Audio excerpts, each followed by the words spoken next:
Man can't reel in fish, realizes something is wrong. Whatever was caught on his hook had to be immensely strong. He tried with all his might to reel it in, but it continued to defy him. What creature of the deep had he come face to face with?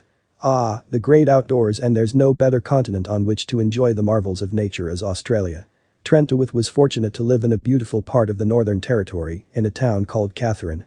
He and his family ran a local tackle store, Rod and Rifle Tackle World, and were all avid anglers.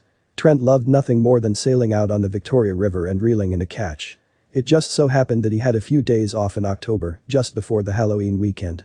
He thought it'd be the ideal time for a little midweek getaway with his mates. And why not go fishing? The Northern Territory's borders had recently reopened to visitors, which meant the tourists would be flocking in soon. Too many people on the water would spell trouble. He couldn't wait for the mini-escape. He'd never liked the Halloween period. It was such an effort to go to busy stores full of kids, buying tons of candy and looking all over for costume inspiration. Wasn't it an American thing, anyway? Trent would far rather relax on a boat out to sea, gently swaying to the rhythm of the tides, waiting patiently for a bite, with an ice-cold beer in hand. What could go wrong? On the day of their outing, the weather was perfect and the waters of the Victoria River equally so. Trent and his mates went out about 3 hours west of Catherine to Timber Creek, a well-known fishing spot, their favorite one. Soon they were trolling along with their classic 200, enjoying the tranquility and wondering what they'd catch. Trent was hoping to bag a few large barramundi, but things didn't turn out quite as he'd expected. It was a great day out except for the fact that the fish weren't biting. Trent had a few false alarms and got excited for nothing, which amused his mates to no end. They teased Australia's #1 angler, who had been fishing since his childhood, yet couldn't even bait a few little fishies. Trent was perhaps too quick to hope for a change in fortune. He started wondering why the fish seemed to be avoiding their boat. Was something scaring them off? That notion just made his friends laugh even louder. As if to make him feel better, they suggested moving the boat a little further along the river and settling in another spot, maybe he'd have better luck there. Trent couldn't help but notice their nudges and winks. Did they know something he didn't? Then out of the blue, something pulled on his rod. Something huge, judging by the strain Trent seemed to take to reel it in. This was going to be a battle, he thought to himself. His mates gathered round to cheer him on as he struggled against the fish. At least, he thought it was a fish. Or what else could it be? Trent's arms were taking strain, and he was starting to breathe heavily.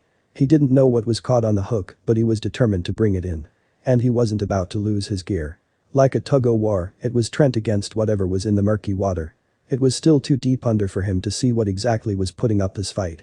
What creature had such power to bend his rod almost in two? Then, as Trent thought he'd have to give up the struggle, a shape appeared just under the surface. He first looked aghast at the silhouette and a few seconds later burst out laughing. "Come on, guys, really? Is this supposed to be my Halloween trick-or-treat?" he asked his friends. But no one was smiling. They had no idea what Trent was talking about. They'd just come along on the fishing trip, no Halloween tricks up their sleeves. "Are you guys telling me that I'm really standing here on this boat, fighting with a giant croc?" Trent almost lost his footing as the large saltwater crocodile leaped out of the water, still clasping the lure in its razor-toothed mouth. How was he going to handle this? "Anyone want to get that back for me?" he asked his mates, jokingly, as the crocodile breached once more. The creature was really trying to have a crack at the lure. Trent continued pulling at the rod and trying to get the upper hand. Just when he thought he could no longer stand the strain on his muscles, the lure broke free and the enormous reptile retreated underwater. With sighs of relief and pats on the back for Trent, everyone had a look at the damaged lure. Trent was aware that anglers sometimes accidentally hooked crocs, but this one had seemed to want to eat the lure. Luckily Trent's rod and reel were of good quality. It had made all the difference.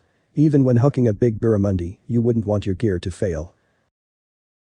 Trent posted a video of his battle royale on the Rod and Rifle Tackle World Catherine Facebook page, and it received thousands of views in a matter of days. He explained that it's more common than one would think for Aussies to hook a crocodile instead of a fish. He just hadn't expected it to happen to him. Needless to say, many people had been impressed with Trent's croc fighting skills. He admitted that he'd gone up against many a large fish in the past, but this one topped them all by far. Facing off with an aggressive crocodile that's ready to fight for its life is no joke. What would you do if you hooked something huge and unexpected?